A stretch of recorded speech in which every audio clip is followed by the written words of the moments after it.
Hi, everyone, and welcome to another episode of the podcast. I'm so excited to be joined live by Miss Lisa. How are you? Well, how are you? Good. It's so nice to I can't even believe we made this work when you live in Sydney and here you are in Melbourne. And we've managed to make this live recording work. So I love that for us. Me too. It's so different doing it in person. Isn't it? I know. It feels a lot more like real and engaged. Yes. I don't know. It's a different vibe completely, isn't it? Yeah, it's so nice. So for those listening, let me introduce Lisa to you all. So she is a certified relationship and self-love coach, a master NLP practitioner, a professional speaker, the author of the book Love More, and the founder of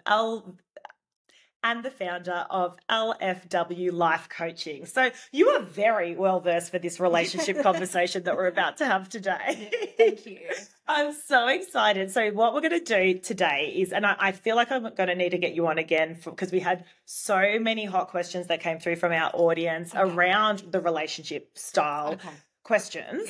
But look, there was one that I've kind of, I kept seeing come up again and again, and I hear it all the time from parents. And so let's tackle this one first. And this is all about feeling as though as parents, we're losing our connection with each other as, in a relationship. So before children, we're footloose and fancy free. We're connecting. Everyone's happy. I mean, who do you spend all your time and affection on? Your partner, and everything's fine. Then all of a sudden, you have children and you're sleep deprived. You can't even remember the last uninterrupted conversation you've had with your partner. That you might have, loss of libido. There's like so many shifts in your relationship, and therefore, so many people say to me, "I feel like I'm in roommate territory with my partner. I feel like we've completely lost our connection. We are passing ships, and is that normal?" And so look, I feel I always say to people, it is normal because that is what I hear repeatedly.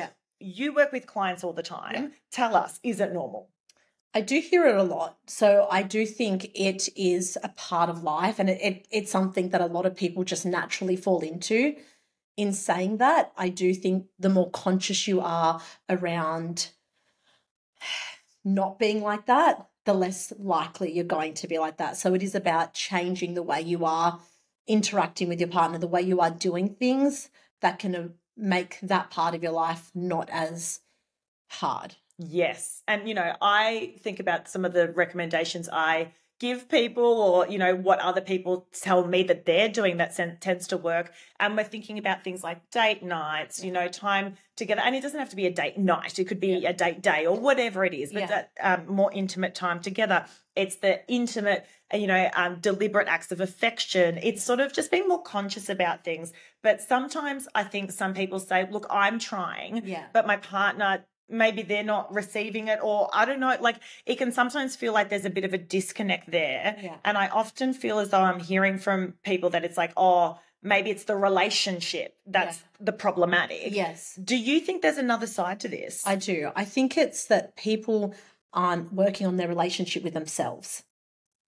And what I mean by that is that we look at our partner to fix everything. We look at our partner to make us happy. We look at our partner to fix our sleep deprivation. We look at our partner to fix the children, to fix everything, fix. And that puts so much pressure and we externalize it. But what we want to do is go internal, and we want to look at what is it that I need to feel more fulfilled in order to be able to look after my family more. And I'm finding that so many people are so disconnected to themselves, therefore they're disconnected to their partners. I find it's really difficult, and particularly, and you know this, you're a mum, early stages of parenthood, you barely have a minute to yourself. And it is so easy to feel disconnected from everything because you're giving and giving and giving. And then you're kind of like, where I'm eating the scraps, like the nuggets off my kid's plate. Like, because I just I can't even, I don't have a minute to cook my own bloody bowl of greens, right? So it's like the laptop. Right. So that's just such a typical example of we put ourselves at the bottom of the barrel. Where can people start?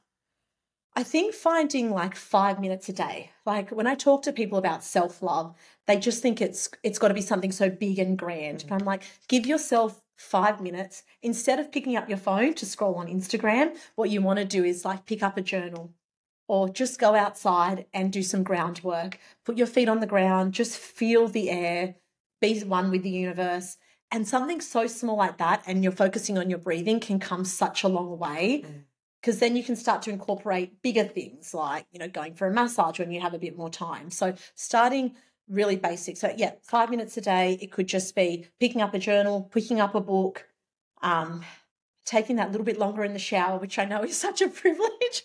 When you first have kids, you're like, I just want to have a hot shower in peace. And I totally get that. Even my kids are like 9 and 10, and I'm like, I just want to have a hot shower in peace.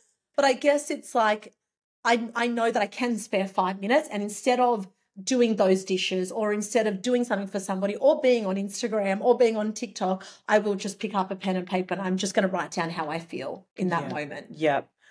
We're going to pause. I'm going to edit this part out. Okay. I've decided we're going to look at the camera. Okay. And we'll look at each other through the camera. Okay. Yeah, because I think it's going to come up as a better, and I'm going to get you to come a little bit closer to me just so I make sure I get you full body. Okay. Perfect. Yeah, I think, because again, I'm testing this out for the first time, so forgive me. Yeah, I think that's good. So we'll talk to each other in here. Okay. So that's interesting, because we all know that when we are filling up our own cups, as they often say, it means that we will therefore have more to give to others, including our partner and our relationships. But I mean, what do you say to those people that are like, well, I've been trying to fill up my cup, and still my relationship, I feel misaligned. I feel disconnected. What do you say to those people? I ask more questions, and I find out what is it that they actually want. So they think that they want something, but then by asking more questions, it's usually something else. So it's that they do want more freedom. They do want more variety. They do want more certainty in their life.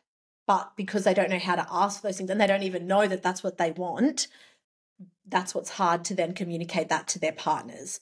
So really, we really need to find out what's happening on a deeper level, not just surface level. So I always come and talk to my clients about the feeling behind the situation, because they'll often come and they'll talk about a situation, they'll talk about what's happening. And I want to know how does that actually make you feel? How does that situation make you feel? And then we talk about that and we heal that. Okay, so I'm going to pull up an example. I often get a lot of people, particularly, I'm going to generalize here, on average mothers, saying the mental load is killing me. I've tried to delegate to my partner. Sometimes it's too hard. Sometimes I'm just having to remind them to do it. So I'll do it myself. But now I'm feeling resentful, and I'm kind of over that. And I'm just sick of the fact that also I feel a little bit taken for granted, because I'm just doing all the things, and it's going completely unnoticed. And now I'm starting to think, am I actually in the right relationship for me? Now, what would the need be there? Yeah. So I would first say it's about how we're talking to our partners. This is so important. It's not about what you're saying. You have a right to feel that way. You have a right to say what you need to say, but it's about the delivery. So many people come in and they attack their partners, and they say, you don't do this and you don't do that. And they talk about the situation, right? You're not doing the dishes. You're not helping. But what I say to my couples is, tell me about how it makes you feel when he or she doesn't do this. And they'll say, well, it makes me feel like I'm their parent. Then how does that make you feel? Well, it makes me feel like I have to tell that person what to do all the time. Okay, how does that then make you feel? Well, it makes me feel exhausted. How does that then make you feel? It makes me feel really lonely. I'm doing this alone. And I said, right, talk to your partner about the loneliness. And don't say you make me feel lonely. Say that when I have this situation presented to me, I feel more lonely. Mm-hmm. And then we navigate other ways to then feel more supported. So then I'll say to the guy or the girl, what ways can you support your partner? What ways is she telling you, or is he telling you that they need more help? So you want to get to the feeling, and then you want to ask questions. Instead of telling your partner what they're doing wrong or what they are feeling, because you probably don't know what they're feeling. But if we ask more questions and we get deeper and deeper, it's usually quite similar. Like the other person's usually also feeling lonely or stressed or isolated or under the pressure. It's like, okay, so how do we now work together? So I love that. And I think it's a much softer landing. I feel this way versus you did not. Yes. The aggression's been pulled right back and we're really going back to our feelings. And it's harder to then, I guess, disagree with the other person because they're telling you that that's how they feel. So that's what it is, right? Exactly. That's why I always say to people, use I statements, don't use the you statements, because as soon as the brain hears the word you, it goes into defensive and attack mode. So it's like, it's not even listening to what you're saying anymore. And this is why so many women say, I feel like I'm nagging and I'm so over my voice. And then the guy says, she doesn't stop nagging. I'm like, it's because of the way we're approaching the situation, where as soon as you say, I feel this because of this, it's like, no one can really say, no, you don't, like you said. Right. It's like, okay, how do we make you not feel that way? What can we do? Can we do things differently, you know? Yeah. Is it that I need to step up more? And like you said, so many women often feel like they have to do everything alone, and it makes them just feel, very isolated and exhausted. You absolutely. And you mentioned the core needs there. How can we even start to identify what our needs are? Yeah. So we've gotten this from Tony Robbins. He's established 6 core needs. So Tony, by the way. Love him. We love Tony. Thanks, Tony. He talks about the need for certainty and variety, and there has to be a balance of both. So many relationships, there is either too much certainty, there's too much structure, it's so rigid, and there's not enough room for variety, and people get bored. And that's because the need of variety is not met. This is where cheating comes in, infidelity, all of these things, porn. There's so many different factors here because they want variety in their relationship. And when couples first start dating, what is there? There's actually more variety than there is certainty. And this is what attracts people together. So it's about looking at how am I not meeting the need in this relationship, and how do we start creating more of that? And then on the opposite, if there's too much variety and there's not enough structure and certainty, well, then there's too much chaos. It's like the kids aren't asleep, it's 10 o'clock, then there's no alone time for the parents, and then that causes more frustration. There's not as much intimacy. So he talks about those 2 needs, and then there needing to be a balance of those. How do we get variety in our day-to-day relationships, though? What do you think? You do have to be very conscious about it, and you have to find out what's important to you. So a lot of women come to me and they're like, I need structure to survive. And I say, I get that. I'm the same.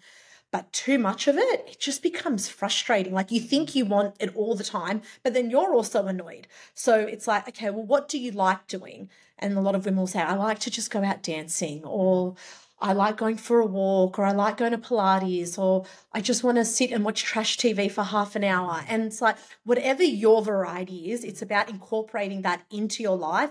And this is before a relationship stands. So we want to get it right at an individual level, and then we want to bring it into the relationship, because so many people are like, well, how do I have my core needs met in the relationship? I ask, are you actually meeting them yourself? So for me, I always make sure that I have a structure throughout the day with my kids. I make sure I know what time they're eating and they're sleeping. That stuff doesn't change. Yeah. But I make sure that while they're at school, I'm doing my gym classes, I'm reading my book, I'm journaling, I'm praying, I'm doing those things that give me the variety. So that's me filling up my cup. And then I'm able to give my kids more of that time, energy, attention, and my partner when I am with them. So variety is sort of ensuring that we've got things in our diary, in our schedule that kind of light us up. Is that how you interpret it as well? Yeah, so it's fun. Yeah. Like as parents, we just lose that fun. And adults, we lose that fun. And I was watching a movie with my daughter the other day, and she was like, but adults don't really have that much fun. And I just thought that's such an interesting concept for a 9-year-old to be able to pick up that that's her reality. And it's so true. People aren't having fun anymore because they're financially stressed, they're stressed at work, they've got family stress, husband, wife, they're just at each other all the time. Yeah. So it's about finding what gives your soul energy and incorporating that. And as I said, even if it's just start small, even if it's just 5 minutes, and then the more you can do, the better. But again, it has to be that balance. Yeah, I love that. And I think about my own relationship, and I'm thinking, what's the variety in my relationship? We love to wine and dine. Like, we love being at restaurants and, and being social with friends. Yeah. So, once every 6 weeks, maybe if we're lucky, we'll, have the opportunity to either have a little date night ourselves, or we'll be at something social with other friends, or, this is after hours without the children, so that we're really able to, as a couple, come back to us, pre-kid vibe, and there's the variety there, and we hang for that. Yeah. And I do think after nights like that, we do massively reconnect. Yeah. Do you see that with couples? All the time. Yeah. All the time, especially if it's something that both couples want to do. And some people will say, oh, but I want to do this, but my partner doesn't want to do it. Yeah. So it's about finding that balance. And it is a bit of the compromise. Like if my partner knows that I really love to dance, but he doesn't ever take me dancing, well, then that's going to make me feel like, I don't know, just not as excited.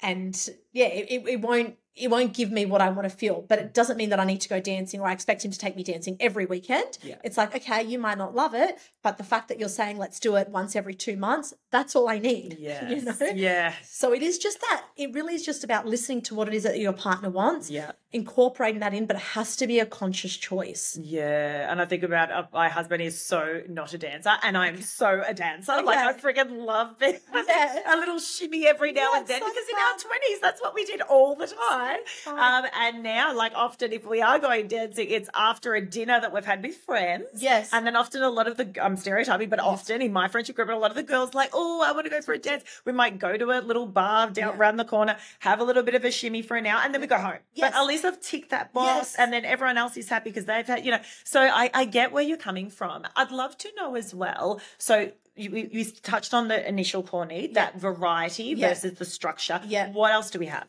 So after that, it's connection and significance. So we have to feel connected to people every day. And when we talk about these core needs, it's not something that we want. It's something that humans actually need. And the thing is, we're meeting them every day, but most people meet them in a very unresourceful way. And so it's very unhealthy and unhelpful towards themselves and the relationship. In what way? So a lot of people, well, our core need is connection, but for people to feel connected, instead of telling their partner what they truly want and what's on their mind, they'll go onto social media and they'll connect through the phone. But then what happens? They start comparing themselves to other women and to other men and to other happy families. And they're like, oh my God, I'm not happy. I want that. But the thing is, they're still getting connection, but they're not getting it in a helpful way. Or they're calling a friend that embellishes in drama and chaos. Now, that's not a very healthy relationship, but because their core need of connection is being met, they will do it because we have to do it. It's like a survival thing.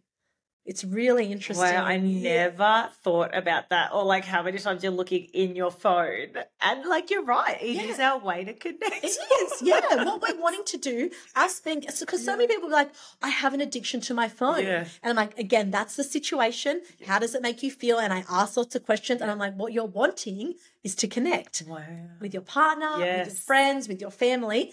Tell me about your friendship groups. They're definitely not what they really want or need, but they are getting it, so they hold on to it. So for those, again, coming back to the core question here around, we feel like we're roommates, we've lost our connection, which is obviously a core need, and we're talking about some of the others as well. Opportunities to, for example, have phones down when we're at our dinner, like just having dinner, on the weekly or, what other examples do we have? Yeah. So even like at home, for dinner at home, it's not just, it doesn't have to be just when we go out, putting phones away during dinner time. Are we looking and are we listening to each other? Are we really listening? Are we asking questions? This is why coaching is becoming so profound, and it's more and more people are coming to us because we ask questions. We don't tell people how to think and how to feel. And most people in relationships assume what their partner's thinking and feeling. They assume what their kids are thinking and feeling. But when I ask questions, they're like, oh, I've never been asked that. And I'm like, have you ever asked your person that? Or have you asked your kids? And they're like, no. And I'm like, okay, so the more we ask questions, the more we learn about ourselves and our partner, and that forms a deep connection. So true. How many times do we just assume? We're like, of course they know that. Or of course I was grateful for all the stuff that they do. I don't have to say it or whatever, we just assume. Yeah, and assumptions cause such a big disconnect in relationships. And then when I ask questions again to my couples, they're like, that's not even what I was thinking. And they're like, oh, I'm like, what did we learn? We have to ask more questions. And you almost want to build a strong relationship. You also want to, every time you see your partner, look at them like you're seeing them for the first time. you're so excited when they walk through the door. It really is about energy. It's about how you look at them, how you make them feel. You're curious about them. How was your day? How did that make you feel? And because we live in this like rat race, mundane life, there's like nothing really to talk about. And this is why when you have variety in your life, separately and in your relationship, you then have something else to talk about, which then feeds that core need of connection. It's so difficult as well, though. Think about how many times your partner walks through the door and, I don't know, you've made 3 meals for the kids and like half of them have gone in the bin because like no one wants to eat. And then it's like, I'm exhausted and I still haven't done 100 things. And then they walk through the door and you just kind of like grunt at them, right? Because you're just like, dude, I cannot right now. Yeah. And you're just, so I think I get it. Ideal world, it's like we need to try and shake that. But reality world is we are just in this whirlwind of life. I mean, what would you say to people who are like, well, it's really hard for me from like Monday to Friday to find, like, to almost care, like to care. I just don't care. I'm surviving. What would you say to them? I think communicating where you're at with your partner. So when your partner walks in the door, be completely honest and be like, you know what, today I'm at 10% and I just feel so deflated and I feel really exhausted. I would really appreciate more help. With the kids, I just need 5 minutes to go and sit down. I know there's so much to do, but that can wait because my health is so important right now. So I need to learn myself to step away and know that everything will eventually get done. If the kids go to bed 10 minutes later, it's okay. No one's going to die. But me talking to my partner about the percentage that I'm at, so he or she knows, okay, she's really low, she needs me. And then it's the responsibility of the other person to say, I need to pull up my socks at this moment and really help her. And then, the next night it's like, okay, today I feel like I'm at 30%. Not great, not as bad, but I'm not probably going to be like that most energetic person and going to give you all of that love. But then what happens is when the person starts to contribute and help to the relationship, especially as the energy goes up, and so we then go from like 30 to 60 as soon as we have help. Like, why is intimacy so much higher when men are washing dishes? And it's so interesting because oh my God, there's help. And then all of a sudden we have all of this energy and then we're like, okay, maybe I would want to be a bit more intimate with you in the bedroom and maybe I can give you a bit more time because we feel like we're being seen and we're being heard. But it has to start with ourselves. We have to tell our partner exactly what we want and what we need. Most people don't want to do that, but it's okay to do that. But it is also the responsibility of the other person to say, okay, I can and I will help you. You are not alone in this. Yeah, I love that. And I think the more that you communicate, the easier it will be because it becomes like default. I think of something that we do in our relationship. We sort of acts of, gratitude, I guess. So like I just used to get so furious when, Jules would sit down for dinner, start scoffing it down. And I'm like, like, do you know what was involved to make that meal? Like, just say, oh, this is nice, or thank you, or I don't know, something. It sounds cheesy, but now, he'll be like, oh, it looks great, thank you, or just something. And then I'll be like, oh, it tastes good, or something. Just a level of acknowledgement of like what has been done. And similarly, I will be like, if I've stepped out for a minute to go get my nails done, I'll come back and be like, oh, thank you so much for looking after the kids. It sounds so cheesy when I'm saying it like this, but we do it all the time. And now that we do it, it becomes easier. So to your point, you start communicating, you start implementing these strategies, and it does become easier. And because you're clear on what you need, and this is why I say to people, sit with yourself, have that time for yourself to work out what is it that you actually want and need from your partner, and then communicate that to them because that's what they need. A lot of people don't like fluff in relationships because they're so stressed. Both men and women, they're like, just tell me what it is that you need. So you need to first work that out. And that's where pulling out the journal for 5 minutes as opposed to being on social media, you can just like, this is what I need from my partner, articulating that, and then it does become easier and easier. And you know what your partner wants, so then you know to give it to them. Again, it's that conscious choice. Love that. The other core needs, we've spoken about a couple. Which ones are we missing? Significance. Okay. So we have to feel a high level of importance every single day. And so when you talk about appreciation and acknowledgement, humans need to feel those things. And we feel them in different ways. But a lot of people do it in a very unresourceful way, and they would do things just to get the acknowledgement. And then when they don't get it, they feel resentful. Like what would they do? So they might say, they may bake a cake, an extra thing that they have to do just to get that level of recognition. And then what happens is the partner comes in, there's no recognition, and they're like, what the hell? Yeah, okay. You didn't make me feel like I was important, you know? And all that person needed to do was to say thank you. Yeah. But then if we go back a bit, what's your why for really baking that cake? Is that because you really love it and it makes your heart full and you want your kids to eat that and your partner to eat that? Or is it because you're wanting something, which is to feel significant, which is to get that connection? So always questioning your why behind everything that you do will really help you identify, am I seeking significance in a healthy way or in an unhealthy way? Yeah, that's great.